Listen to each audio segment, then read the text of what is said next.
اللہ اللہ۔ کل کے درس میں آپ نے یہ واقعہ سنا کہ مشرکین مکہ نے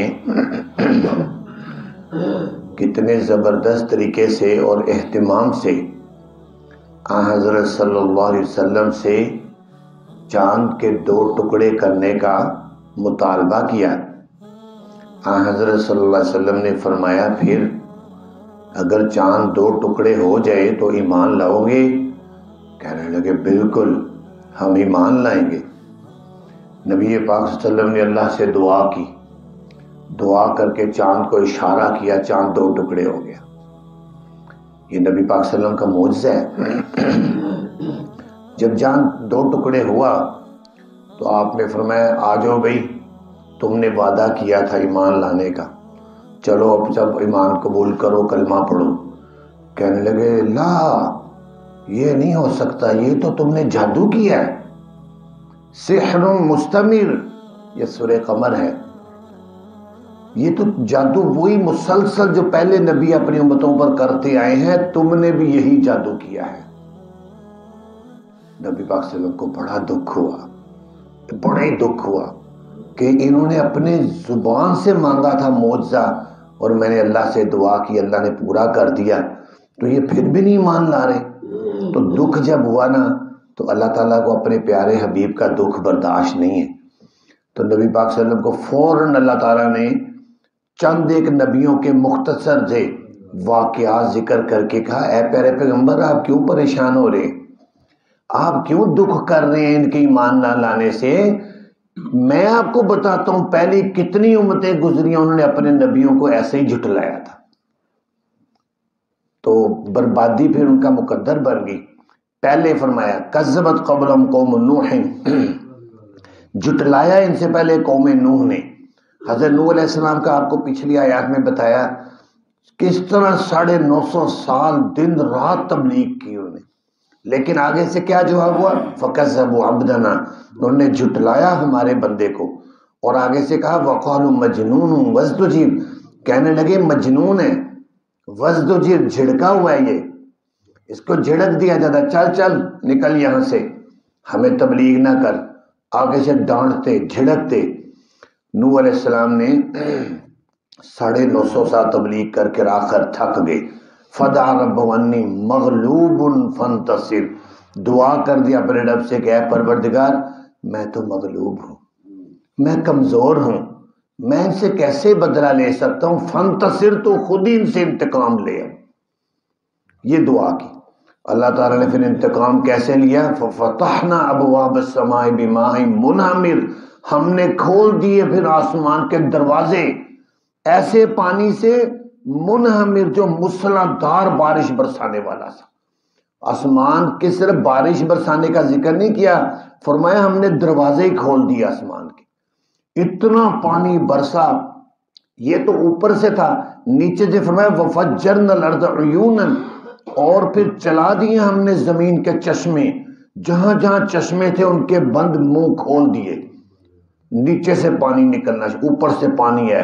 فالتقى الماء على امر قد قدر، مل گیا پانی ایک معاملے پر جو مقدر کیا گیا تھا، مل گیا پانی، اوپر سے پانی نیچے سے پانی، اتنی بلندی ہوئی کہ زمین کے پہاڑ ڈوب گئے، پانی ہی پانی تھا ہر طرف، صرف نوح علیہ السلام اور ان پر ایمان لانے والی کشتی میں پھر رہے تھے۔ فرمایا وَحَمَلْنَاهُ عَلَى ذَاتِ أَلْوَاحٍ وَدُسُرٍ، اور ہم نے سوار کیا نوح کو ایسی کشتی پر جو تختوں والی تھی اور کیلوں والی تھی، کیونکہ ان کی کشتی کو تختے ٹھوک کر کیل لگا کر بنایا گیا، اس کشتی پر ہم نے ان کو سوار کیا۔ تجری بِأَعْيُنِنَا، وہ کشتی چل رہی تھی ہماری آنکھوں کے سامنے۔ اللہ تعالیٰ کہہ رہے آنکھوں کے سامنے کا مطلب ہے کہ ہماری حفاظت میں تھی، ہر طرف طوفان نے تباہی مچائی ہوئی تھی، لیکن وہ کشتی اللہ کے حکم سے بحفاظت چل رہی تھی۔ جزاء لمن کان کفر، بدلہ ہے اس شخص کا جس کی ناشکری کی گئی۔ یہ بدلہ تھا کہ ہمارا پیغمبر ان کو سمجھاتا تھا درد دل سے، آگے سے ناشکری کرتے، یہ اس کی پھر ان کو سزا ملی۔ وَلَقَدْ تَرَكْنَاهَا آیَةً فَهَلْ مِن مُدَّکِرٍ، البتہ چھوڑا ہم نے اس کشتی کو نشانی، بس کیا کوئی ہے نصیحت حاصل کرنے والا؟ اس کشتی کو نشانی کے طور پر اللہ نے باقی رکھا، حتیٰ کہ نبی پاک صلی اللہ علیہ وسلم بخاری شریف میں فرمایا ادرکت اوائل ھذہ الامہ، اس امت کے ابتدائی حصہ اس کشتی کو دیکھے گا۔ لہذا صحابہ کرام میں سے بعض لوگوں نے اس کشتی کو وہاں پر دیکھا، جودی پہاڑ پر اس کا ڈھانچہ کھڑا ہوا تھا۔ فکیف کان عذابی ونذر، فرمایا پھر کیسے ہوا میرا عذاب اور میرا ڈرانا، بتاؤ پھر کیسے ہوا، مزہ آیا؟ یہ ہوتا ہے میرے پیغمبروں کو جھٹلانے کا۔ وَلَقَدْ يَسَّرْنَا الْقُرْآنَ لِلذِّكْرِ فَهَلْ مِن مُدَّكِرٍ، البتہ تحقیق آسان کر دیا ہم نے قرآن کو نصیحت کے لیے، بس کیا کوئی ہے نصیحت حاصل کرنے والا؟ کیسے اللہ تعالیٰ نے پکار کر کہا ہے قرآن کو ہم نے نصیحت کے لیے آسان کر دیا، کون ہے جو نصیحت حاصل کرے؟ دوسرا واقعہ فرمایا جھٹلایا قوم عاد نے، بس کیسے ہوا میرا عذاب اور میرا ڈرانا؟ انا ارسلنا علیہم ریحا، بے شک بھیجا ہم نے ان پر ہوا کو تیز آندھی کی شکل میں۔ یہ قوم عاد بہت بڑی طاقتور قوم تھی، ان کے پاس پیغمبر حضرت ہود علیہ السلام آئے، تبلیغ کرتے رہے، نہیں مانے، اور طاقتور اتنے تھے کہ دعویٰ کر دیا من اشد منا قوہ، ہم سے بڑا طاقتور کون ہو سکتا ہے، کیونکہ ان کے بڑے بڑے قد و قامت تھے۔ تو اللہ تعالیٰ نے پھر ان کے اوپر پہلے 3 سال قحط سالی مسلط کی۔ قحط سالی کے بعد ایک دن ان کو بادل آتا ہوا نظر آیا، کہنے لگے ھذا عارض ممطرنا، یہ وہ بادل ہے، اچھا اس میں بارش ہوگی، بارش برسے گی۔ لیکن اس بادل کے قریب آنے کے بعد اس میں سے آواز آئی رمادن لا تذر من عاد احدا، ان کو راکھ کر کے رکھ دو، ان میں سے ایک بندہ بھی بچنا نہیں چاہیے۔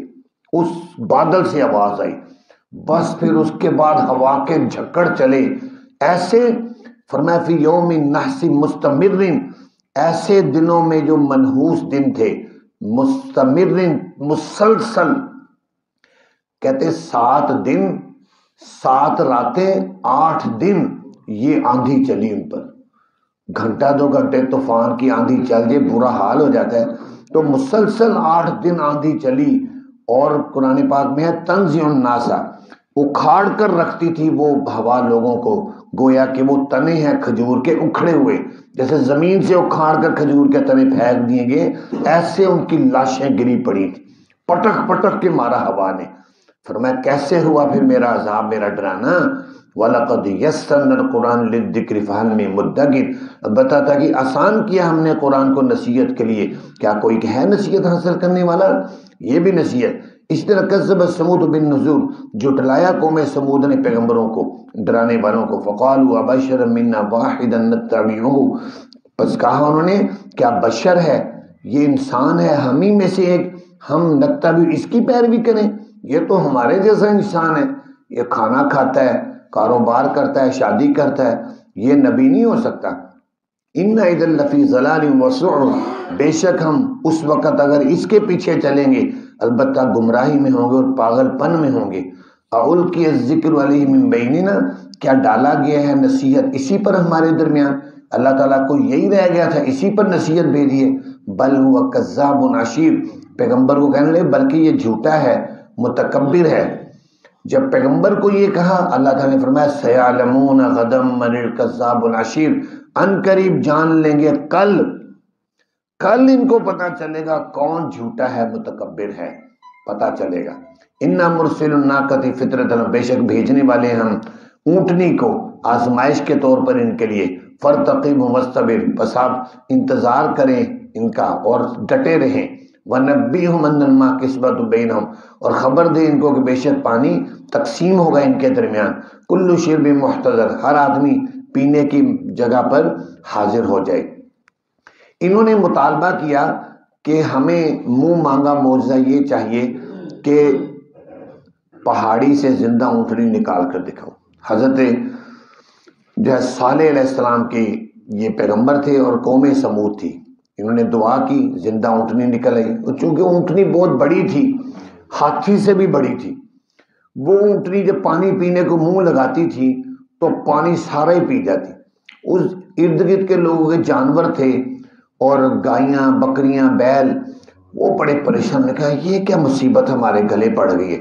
کہنے لگے کہ اس کو ختم کر دیں. لیکن اللہ تعالیٰ کے پیغمبر کو اللہ تعالیٰ نے کہا ان کو کہہ دو باری مقرر کر دو, ایک دن اونٹنی پانی پیے گی, ایک دن ان کے جانور پانی پئیں گے. ایسے ترتیب چلتی رہی. لیکن پھر بھی اس کے باوجود وہاں ایک عورت تھی جس کے کافی جانور تھے, اس کے جانور کچھ پیاسے رہ جاتے. اس نے کہا یہ کیا مصیبت پڑ گئی. اس نے محلے کے بدماش جو تھے ان بدماشوں کو کہا کہ تم اس اونٹنی کو ختم کر دو, میں اپنی بیٹی کی شادی تمہارے ساتھ کر دوں گی. ان کے جو سرغنے کو کہا. لہٰذا وہ لوگ 9 آدمی تھے بدماش, ان سب نے پروگرام پہلے تو یہ بنایا کہ صالح علیہ السلام کو قتل کرتے ہیں. پھر کہنے لگے صالح علیہ السلام کو نہیں, پہلے اونٹنی کو مارتے ہیں, بعد میں صالح علیہ السلام کو کریں گے. لہٰذا وہ چھپ کر بیٹھ گئے ایک جگہ پر. اونٹنی چلتی چلتی آ رہی تھی پہاڑوں کے ساتھ ساتھ, ایک جگہ پر پہنچی, یہ تلوار لے کر باہر نکل آئے. اور اب پہلے انہوں نے ان کی ٹانگیں کاٹی اونٹنی کی. وہ اونٹنی اللہ تعالیٰ کی نشانی تھی. اس کی ٹانگیں جب کاٹی تو اونٹنی نے اوپر منہ کر کے آواز نکالی. صالح علیہ السلام اس وقت دور بیٹھے تھے, ان کو آواز پہنچی اونٹنی کی, وہ دوڑ لگا کر آئے. کہنے لگے او ظالموں, یہ کیا گیا تم نے اللہ کی نشانی کو مارا ہے, اب تم تیار ہو جاؤ. پہلے دن تمہارے چہرے سبز ہو جائیں گے, دوسرے دن تمہارے چہرے زرد ہو جائیں گے, تیسرے دن تمہارے چہرے سیاہ ہو جائیں گے, اور اس کے بعد تم ہلاک ہو جاؤ گے. اگر توبہ کرنی ہے کر لو, نہیں تو پھر. انہوں نے توبہ نہ کی. اس کا ذکر ہے فنادوا صاحبهم فتعاطى فعقر, انہوں نے آواز دی اپنے ساتھی کو, پس وہ آگے بڑھا تلوار لے کر. فعقر, اس نے ٹانگیں کاٹ دی اونٹنی کی. فکیف کان عذابی منذر, کیسے ہوا میرا عذاب اور میرا ڈرانا. انا ارسلنا علیہم صیحۃ واحدۃ, بھیجا ہم نے ان پر عذاب. کون سا؟ صیحۃ واحدۃ, ایک چیخ ماری حضرت جبرائیل نے ان کے علاقے میں آ کر. فَقَانُوا كَحَشِيمِ الْمُحْتَضِرِ, ہو گئے وہ ایسے جیسے روندی ہوئی باڑ ہوتی ہے. جانور پھر جاتے ہیں جس باڑ کے اوپر کچرا ریزہ ریزہ ہو جاتے ہیں, ایسے سب لوگ وہاں, ان کے جگر پھٹ گئے, دل پھٹ گئے, ادھر ہی اوندے منہ ہو کر گر گئے اور سب ہلاک ہوئے. اللہ تعالیٰ نے ان پر یہ عذاب نازل کیا. اور آخر میں فرمایا وَلَقَدْ يَسَّرْنَا الْقُرْآنَ لِلذِّكْرِ فَهَلْ مِن مُدَّكِرٍ, البتہ تھا کہ آسان کیا ہم نے قرآن کو نصیحت کے لیے, بس کیا کوئی ہے نصیحت حاصل کرنے والا. دیکھیں کیسے قرآن پکار پکار کر کہہ رہا ہے کہ اس قرآن کو سمجھو, اس کو عمل کرو, اس کے مطابق عقیدہ بناؤ, تاکہ تمہاری دنیا بھی سنور جائے اور آخرت بھی سنور جائے. اللہ تعالیٰ سے دعا ہے اللہ تعالیٰ ہمیں قرآن پاک کو سمجھنے کی توفیق عطا فرمائے.